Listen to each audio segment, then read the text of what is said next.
장자의 축복을 지켜야 합니다. 장자의 축복을 지키시기 바랍니다. 우리 창세기 49장은 이제 야곱이 147세 된 노인이 야곱의 12 아들들에게 유언의 형태로 예언의 말씀을 나누는 장면입니다. 우리가 또 이 야곱의 축복, 아까 우리 축복송 불렀잖아요. 우리 집사님이 또 센스 있게 야곱의 축복을 또 이렇게 찬양을 했는데, 그 야곱의 축복이 이제 사람들 축복송인데 엄밀하게 따지면 요셉을 향한 야곱의 축복된 내용입니다. 그러니까 이 49장이 성경이 갖고 있는 의미가 우리들에게 익숙하죠. 근데 또한 이게 49장이 보면 성경 전체의 예고편과도 같은 그런 장입니다. 왜냐하면 우리가 잘 알고 있는 예수님이 어디 지파에서 나오죠? 예수님 어디 지파에서 나옵니까? 유다 지파잖아요. 근데 그 유다 예수님이 유다 지파에서 나온다라는 예언이 이 창세기 49장에 기록되어 있어요. 이거 우연이 아니라 성경 전체에 어떻게 보면 예고편이라고 할 수도 있죠. 또한 그 시므온 지파와 레위 지파가 좋은 땅을 분배받지 못해요. 그리고 이들은 흩어져서 살게 됩니다. 레위 지파는 성읍을 유업으로 받지 못하잖아요. 근데 이것 또한 창세기 49장에 기록되어 있는 내용입니다. 그래서 야곱이 이스라엘 가운데 너희들 흩어질 것이다 라고 예언을 했는데 그것도 49장에 기록된 말씀인 것이죠. 그러니까 이 창세기 49장에서 야곱이 예언한 것이 성경 전체에 걸쳐서 예언이 성취되는 것들을 우리가 보게 돼요. 그러니까 야곱이 어떤 개인의 그런 이야기를 유언으로 남긴 것이 아니라 정말 성령의 감동으로 12지파가 이제 구약에서 어떠한 일을 할 것인지에 대해서 예언적인 축복을 한 겁니다. 그래서 이 말씀 49장을 이제 자세히 좀 우리가 살펴볼 건데, 좀 보면 책망도 있고 심지어는 저주도 있어요. 그렇다고 해서 우리가 그냥 생각할 때 그러면 이것은 그냥 절대적인 건가, 책망받고 저주를 받으니까 절대적인 건가 라고 생각이 들 수도 있는데, 근데 그렇지 않다라는 겁니다. 이 하나님의 예언이라는 것은 내가 그 말을 잘 듣고 변화가 된다면 그것을 참고사항으로 미래를 바꿀 수 있는 그 기회를 하나님께서 우리에게 주신 거죠. 그러니까 지금 현재 너희들의 상황은 이럴 것이고, 만약에 이 상황이 변하지 않으면 너희들 미래는 이렇게 될 것인데, 근데 너희들이 지금 상황을 듣고 만약에 너희들 변화되고 나아가면 미래는 변화된다라는 것을 말해주고 있는 거죠. 그것이 그냥 가장 대표적인 게 뭐냐면 레위 지파입니다. 레위 지파냐 다음 주에 좀 더 자세히 살펴보겠는데, 레위 지파 같은 경우도 야곱의 이 유언을 자세하게 들었어요. 그리고 나서 오히려 그것을 새로운 변화로 삼게 됩니다. 그러니까 우리의 삶에 대한 하나님의 경고를 잘 새겨 들으면 우리가 다른 삶을 선택함으로 내일이 변화될 수가 있다는 것이죠. 아무리 부정적인 심판의 말씀을 듣더라도 하나님의 아들들에게는 분명 하나님의 기회가 있습니다. 왜냐하면 하나님의 그런 말씀은, 심판은 우리를 운명적으로 몰아넣는 것이 아니라 그것을 계기로 돌이키고, 그렇다면 회복의 은혜가 회복의 시작이 될 수가 있다는 것이죠. 우리가 성경에서 대표적으로도 보면 니느웨 아수르가 그럴 겁니다. 하나님께서 니느웨 아수르를 멸망시키기로 계획을 세웠죠. 그래서 누구를 보냅니까? 선지자 요나를 보내요. 근데 요나가 그냥 가서 그 아수르에 가서, 니느웨에 가서 너희들 그냥 망할 것이다라는 하나님의 말씀을 전합니다. 어떻게 보면 예언적인 거죠. 하나님의 말씀을 전해요. 그랬더니 그 아수르 성경을 보면 그 니느웨에 있던 사람들이 회개하며 하나님 앞에 간구하며 금식하며 회개하며 나갑니다. 심지어는 짐승들까지도 회개했다고 되어 있어요. 그때 하나님께서 어떻게 합니까? 원래는 니느웨를 멸망시키기로 작정을 했는데 그들이 회개하고 금식하며 나아갔더니 하나님의 그 심판을 보류하게 된 것이죠. 그러니까 야곱의 이러한 축복과 어떤 심판적인 메시지가 내가 듣고 변하지 않으면 그것이 그대로 이루어질 수도 있겠지만, 그러나 내가 그거 듣고 이러면 안 되겠다라고 생각해서 돌이킴과 회개함과 그리고 변화되고자 하면 그것은 분명히 좋은 긍정적으로 바뀔 수 있다는 것이죠. 또 이 49장을 보면 축복과 저주가 나오는데, 이 축복과 저주가 그들의 과거의 행위에 따라서 이루어지고 있다는 것을 보게 됩니다. 과거에 어떻게 이 아들들이 해결하지 못한 어떤 죄들이 있어요. 그런데 그것이 끝까지 그들의 삶을 추격하고 있다는 것을 보게 되죠. 나는 시간이 지나서 그 죄를 잊어버렸을 수도 있어요.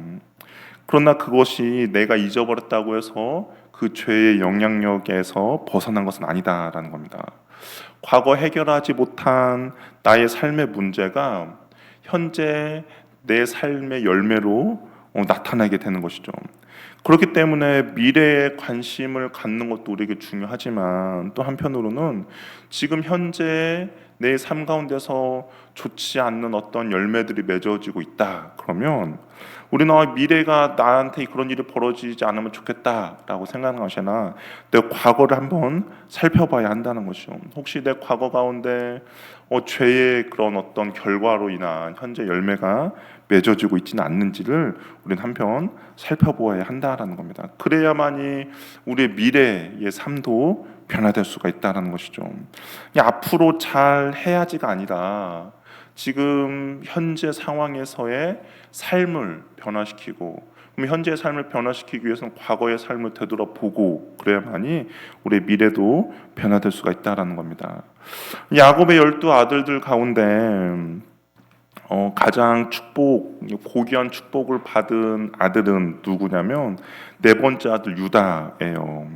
우리 8절에서 10절을 보면 형제의 찬송이 되고 사자 새끼가 되고 규가 유다를 떠나지 않을 것이고 실로가 오기까지도 이제 이어진다라는 그런 축복을 받게 됩니다.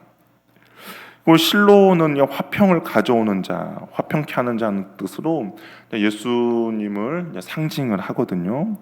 예수 그리스도가 오실 때까지 유다 지파에서의 그 그러니까 왕의 그 귀가 떠나지 않을 것이고 치리자 지파가 떠나지 않을 것이다라는 그런 축복적인 메시지가 주어집니다. 그런데 야곱의 축복 중에서 유다보다 더 큰 축복을 받은 사람이 있어요. 더 많은 분량으로 가장 많은 축복을 받은 사람이 있습니다. 누구일까요?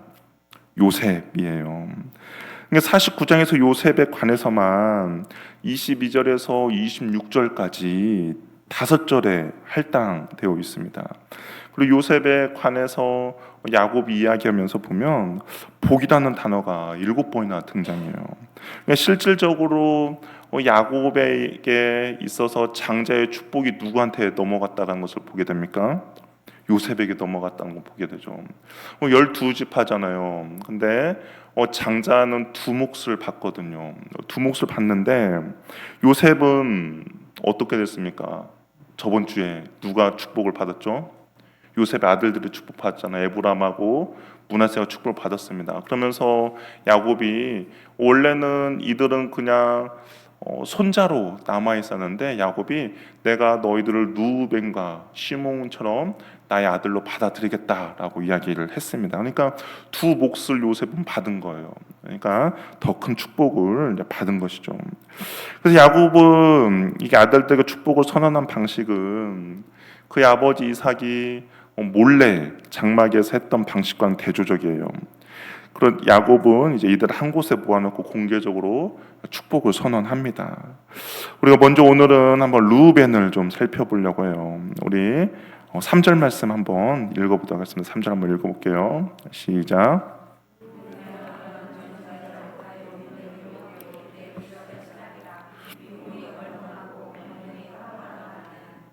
루벤은 레아의 아들입니다. 그리고 집안의 장자임을 인정하고 있어요.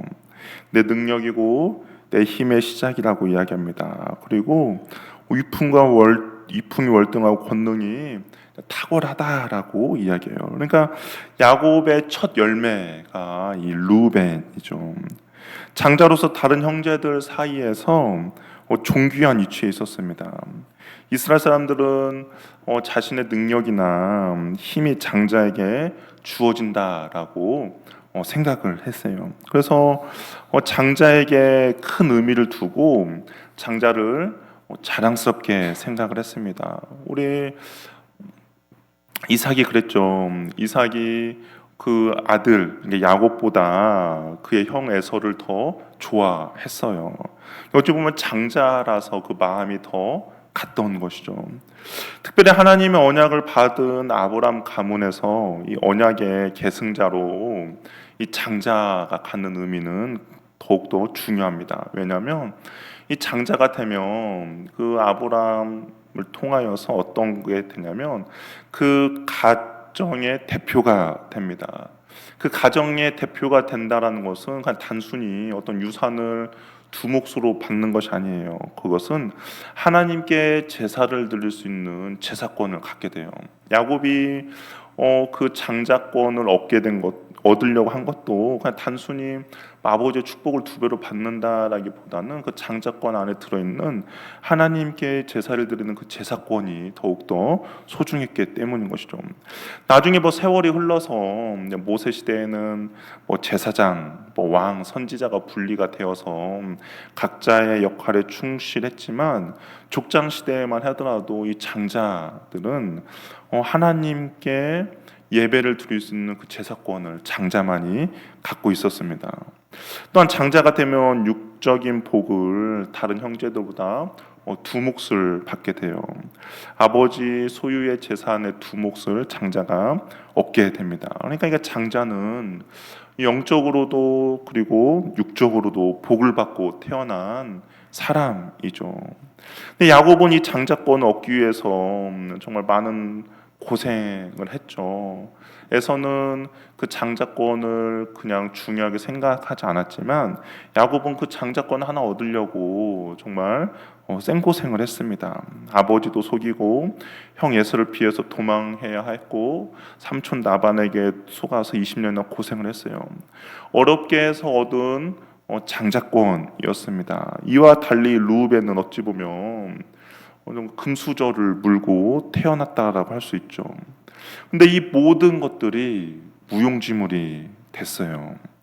루벤의 힘과 위엄이 루벤 자신에서 나온 것이 아니라 하나님께서 루벤에게 주신 거잖아요. 근데 어느 순간 그 탁월함과 힘과 위엄이 끊어지게 됩니다. 한순간에 그 장자로서의 누릴 수 있는 모든 권리가 박탈이 돼요.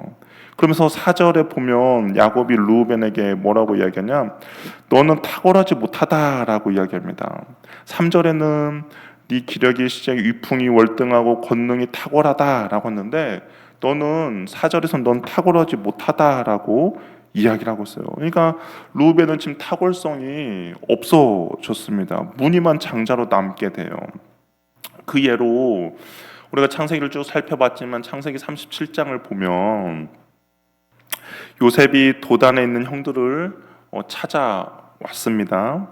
그래서 형들이 꿈꾸는 자가 오는도다라고 이야기했죠. 그래서 그 꿈이 어떻게 될지 형제들을 그를 죽이자고 했을 때 그래도 루벤이 요셉을 살려서 이제 아버지께로 돌려보낼 의도로 물 없는 구덩이에 빠뜨립니다. 그리고 제안을 했고 루벤이 잠깐 일을 보러 간 사이에 어떻게 됐습니까?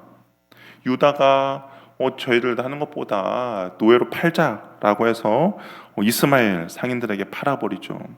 큰 형이 요셉을 구덩이에 있고 살려주려고 그렇게 했는데 형이 없는 사이에 동생들이 형의 말을 듣지 않고 요셉을 팔아버린 겁니다. 이뿐만 아니라 형제들이 양식을 사기 위해서 애굽으로 내려갔어요. 그랬더니 요셉이 너희들 정탐꾼이다라고 하면서 그들을 정탐꾼으로 몰아갑니다. 그리고 만약에 너희들 정탐꾼이 아닌 것을 증명하기 위해서는 야곱 곁에 있는 동생 베냐민을 데리고 오라고 해요. 시간이 지났습니다. 양식이 다 떨어졌어요. 다시 애굽에 내려가려고 합니다. 근데 내려갈 수가 없죠. 왜냐하면 야곱이 베냐민을 놓아주지 않기 때문이에요. 그런데 이때 루벤이 먼저 이야기를 했어요. 뭐라고 이야기했냐? 내가 책임지고 베냐민을 다시 데리고 오겠습니다. 만약에 데려오지 못할 경우에는 내 두 아들을 죽이라라고 하면서까지 야곱에게 베냐민을 자신에게 맡기라고 이야기해요. 근데 어떻게 됐습니까? 야곱이 베냐민의 말을 안 듣습니다. 오히려 유다가 나서서 말을 하자 유다를 믿고 베냐민을 보내게 돼요. 그러니까 이 루벤이 형제들에게도 인정을 받지 못하고 아버지에게도 아무런 영향을 미치지 못하고 있습니다. 근데 루벤 자신만 그런 것이 아니에요. 우리가 성경을 쭉 보면 혹시 루벤 자손들 중에서 어떤 여러분들이 기억할 만한 사람도 있습니까? 루벤 자손들 중에서 없어요. 아쉽게도 루벤 자손들에게서 어떠한 사사도 나타나지 않았습니다. 그리고 어떠한 선지자도 없어요. 이게 성경에 기록될 만한 어떤 나실인도 있지 않다라는 겁니다. 한 사람이라도 탁월한 사람이 나와야 하는데 이 루벤 자손들 중에서는 한 사람도 탁월한 사람이 없다라는 것이죠. 오히려 하나님을 대적한 사람들이 있어요. 모세와 아론을 대적해서 고라 자손과 함께 반대했던 다담과 아비람이 바로 루벤 지파였습니다. 또한 약속의 땅 가나안 땅이 아닌 목축하기에 좋아 보이는 요단 동편을 요구했어요. 그리고 루벤 지파는 거기에 정착하게 됩니다. 그러면서 이스라엘들이 멸망하며 나아갈 때 어찌 보면 가장 먼저 소멸될 위기에 처하는 지파가 바로 루벤 지파였던 것이죠. 일단 사사기 5장 15절 16절 보면 드보라가 바락을 보고 일어나라고 전쟁을 이제 하라고 이야기합니다. 그래서 이제 그 자신들을 괴롭힌 나라들과 싸워서 전쟁을 하려고 했는데 여기서 루벤이 잠깐 등장을 합니다. 근데 어떻게 등장을 하냐면 루벤은 결심만 하고 있었다라고 이야기해요. 그러니까 전쟁이 나면 당시의 사사 시대만 해도 전쟁이 나면 이스라엘 지파들 연합으로 해서 대적들 대적하는 그러한 전쟁의 양상이었거든요. 그러면 드보라가 일어나서 이제 전쟁을 하러 나가면 그 12지파가 협력을 해서 드보라를 도와서 전쟁을 승리를 해야 하는데 루벤은 어찌 해야 할지 몰라 망설이고만 있었다라고 이야기를 하고 있습니다. 야곱의 장자요 열매요 힘의 원천이고 위풍이 당당하고 그 탁월함이 있었던 루벤이 왜 이렇게 됐는가? 4절에 보면 이렇게 돼 있죠. 물의 끓음 같았은즉 너는 탁월하지 못하지니 네가 아버지의 침상에 올라 더럽혔습니다라고 이야기합니다. 물의 끓음 같다라는 표현이 정확하게 어떻게 해석해야 될지는 모르지만 일단 우리가 읽어서 느껴지는 의미는 그 루벤 안에 어떤 정욕적인 정욕을 주체하지 못하는 모습으로 비춰지죠. 또는 그 끓는 물을 보면 어떻습니까? 일정하지 않잖아요. 끓는 물 이렇게 라면 같은 거 끓일 때 물 같은 거 끓일 때 보면 막 일정하지 않게 끓습니다. 제멋대로 통제되지 않는 모습이죠. 방탕스럽다라는 겁니다. 물처럼 요동치는 불안정한 인물이 바로 통제되지 않는 인물이 바로 루벤이라는 것이죠.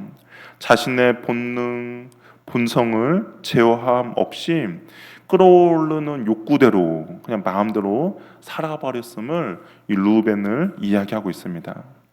아니나 다를까 창세기 35장 21절 22절 말씀 우리 한번 읽어보도록 할게요. 창세기 35장 21절 22절 말씀 한번 읽어보겠습니다. 시작.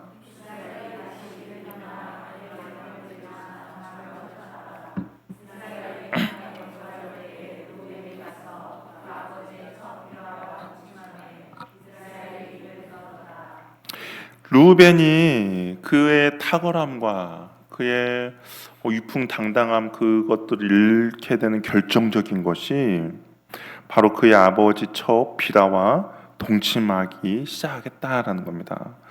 그래서 이 동침하다라는 말이 미완료로 되어 있어요. 무슨 의미냐면 우연히 정말 실수로 한 번의 사건이 아니라 여전히 지속된 사건이었다라는 겁니다. 그러니까 죄의 자리에 계속 머물러 있었어요.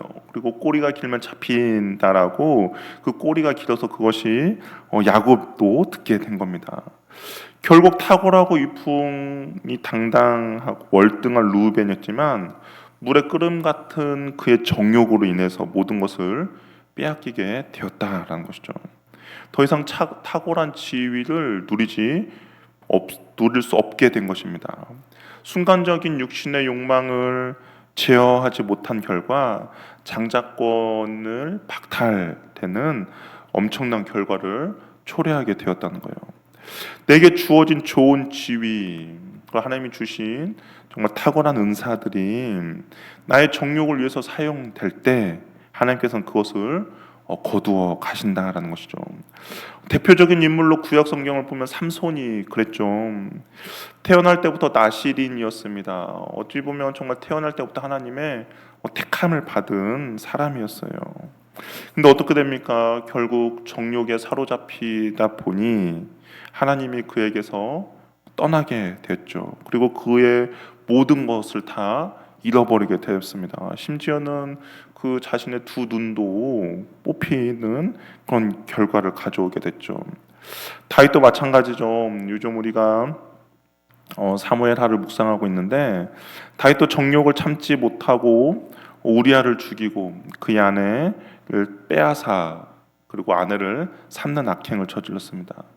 다윗의 그 인생 그래프를 보면 가장 승승장구했을 때 그 인생의 절정에 그 우리아의 아내를 빼앗음으로 바세바와 동침함으로 그의 인생이 점점 하락하게 되는 것을 보게 돼요. 그걸로 인하여서 그가 죄의 결과, 죄의 열매들이 그 인생에 맺어짐으로 그것으로 인하여서 힘든 이제 인생들을 살아가게 된다라는 겁니다. 그로 인해 죽는 순간까지 많은 어려움을 당하게 돼요. 육체의 정욕은 신실한 하나님의 사람까지도 넘어뜨리는 무서운 힘을 가지고 있음을 우리가 보게 됩니다. 이 루벤의 이 장자의 축복이 아까 누구에게 넘어갔다고 했죠? 요셉에게 넘어가요. 하나님은 원래 주려고 했던 그 복을 그 사람이 감당하지 못할 때는 다른 사람에게 옮겨지게 됩니다. 우리 계시록을 보면 에베소 교회도 마찬가지죠. 에베소 교회도 첫사랑을 회복하라 말씀하시면서 만약 너희들 회개하지 않으면 그 촛대를 옮겨버린다라고 말씀하십니다. 그러니까 하나님의 어떤 뜻과 계획, 하나님께서 주시고자 하는 복이 그 사람이 감당하지 못할 경우에는 다른 사람이나 다른 교회로 그것을 넘긴다라는 것이죠. 에스더서를 보면 우리가 좀 더 이 부분을 좀 자세하게 볼 수 있는데요. 하만이 이스라엘 민족을 유다 민족을 말살을 하려고 합니다. 그때 이제 모르드게가 에스더에게 가죠. 그래서 사람을 보내서 너가 좀 아하수에로 왕에게 이야기를 해서 이것을 좀 어떻게 좀 해결을 하면 좋겠다라고 이야기합니다. 에스더가 이런저런 사정으로 인해 왕에 나아갈 수 없다라고 거절을 해요. 그랬더니 이렇게 이야기합니다. 우리 에스더 4장 14절 말씀 한번 우리 읽어보도록 하겠습니다. 에스더 4장 14절 말씀 한번 읽어볼게요. 시작.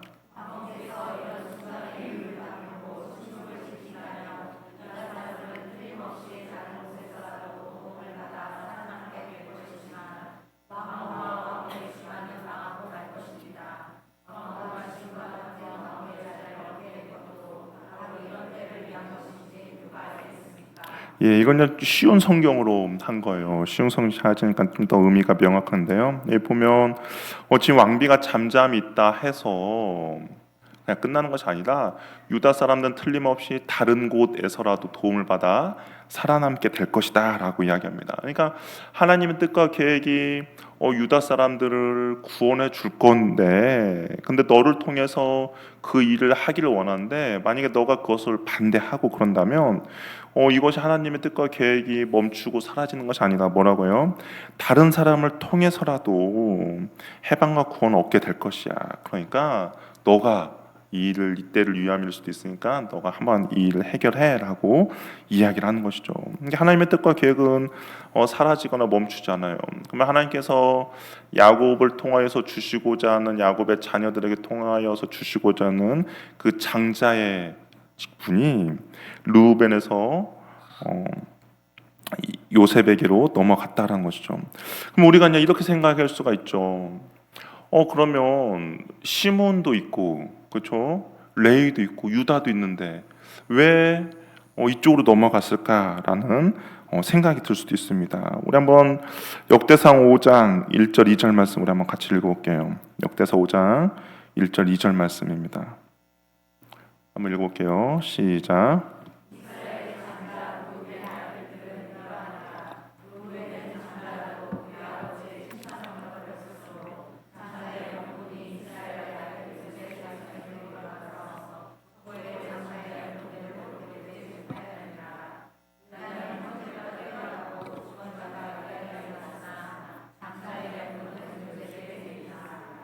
예, 그러니까 그냥 레이나 시므온과 레이 같은 경우도 했는데 이제 다음 주 살펴보겠지만 그들은 잔인한 기계라고 잔인합니다. 그래서 그들도 어떻게 보면 그 세겜 사람들을 속여가지고 다 죽였잖아요.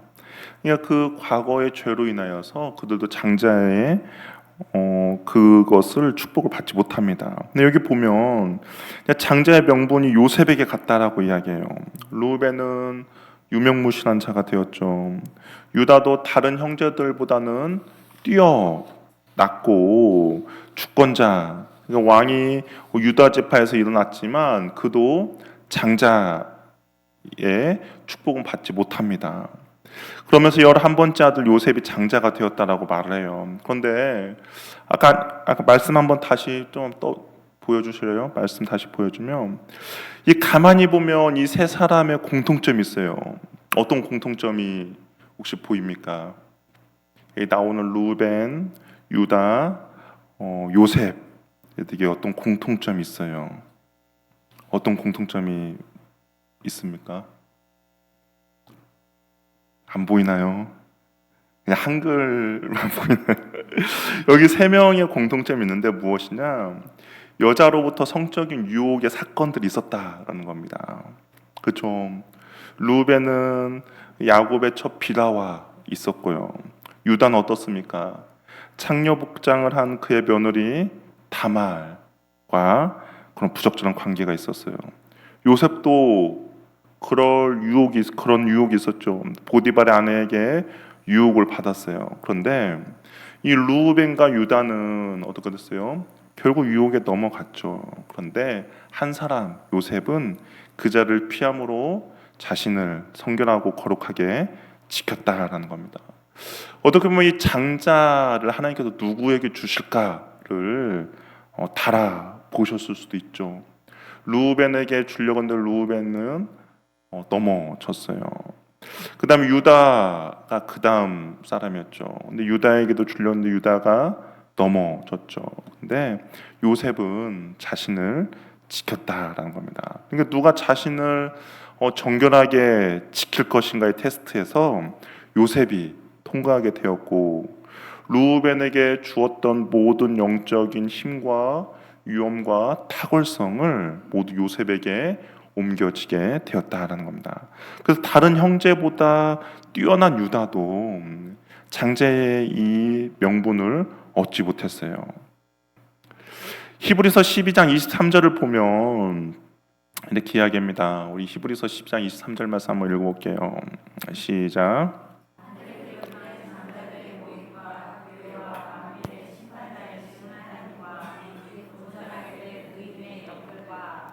성경에서는 우리들 하나님 나라의 장자들이라고 이야기를 하고 있습니다. 하루 하늘의 예루살렘 성을 하늘의 이름에 기록된 마다들의 모임이 열리는 곳이다라고 이야기를 하고 있어요. 이 땅의 모든 성도들이 하나님의 장자들입니다. 그러니까 저와 여러분들이 하나님의 장자들인 거예요. 하나님의 장자는 앞에서 계속 이야기했던 것처럼 영육간에 많은 복을 받죠. 그리고 그것을 누릴 수도 있고 또한 그 예비된 복들을 받을 수 있는 존재들입니다. 그렇다면 우리가 이 복을 다 받고 누리고 다른 사람들에게도 이 복을 전할 수 있는 비결은 무엇입니까? 우리 자신을 성결하고 정결하고 거룩하게 유지해야 한다라는 것이죠. 음란한 세상 가운데 성결과 거룩함의 목표를 두고 유혹을 받을 수 있는 것들로부터 우리 자신을 지켜야 합니다. 항상 거룩하고 순결한 삶을 살도록 노력해야 한다는 것이죠. 그래야만이 현재 주어진 이 특권들이 장래의 복의 근거가 될 수가 있다라는 것이죠. 우리가 루벤은 어찌 보면 자신이 가지고 있는 탁월함과 누릴 수 있는 많은 것들이 있었어요. 그런데 그것을 믿고 방심하거나 나태함으로 그 모든 것들을 다 빼앗겼다라는 것이죠. 우리가 신앙생활에 있어서 나태와 방심은 커다란 적이죠. 하나님의 말씀을 기준으로 우리는 진리의 정결함과 거룩함으로 살아가야 한다라는 겁니다. 순간적인 감정과 육체의 욕망을 제어하고 항상 거룩하고 경건한 삶을 살아갈 때 하나님께서 장자들에게 주시고자 하는 그 축복을 우리는 누릴 수 있다는 것이죠. 육체의 정욕은 비록 순간일지라도 모든 성도들을 넘어뜨릴 수 있는 큰 무서운 힘을 가지고 있음을 꼭 기억하시기 바랍니다. 항상 육체의 정욕을 경계하면서 우리가 하나님의 말씀 가운데 거룩하고 순결한 삶을 살아감으로 하나님의 장자로서의 하나님께서 주시고자 하는 축복들을 다 누리는 은혜가 있기를 바랍니다. 하나님의 장자들에게 주시는 능력과 권능과 탁월함이 있는 복된 인생일 되길 원하고, 그러니까 하나님의 장자로서 누릴 수 있는 이 좋은 특권들을 빼앗기지 않고 우리가 잘 유지하며 나간다면 우리 지금의 삶도 마찬가지지만 앞으로 우리의 삶 가운데서도 하나님의 그 은혜를 누리며 살아갈 수 있을 것입니다. 그 은혜의 삶을 누리는 저와 여러분이 되기를 바랍니다. 기도하겠습니다. 이 시간 기도할 때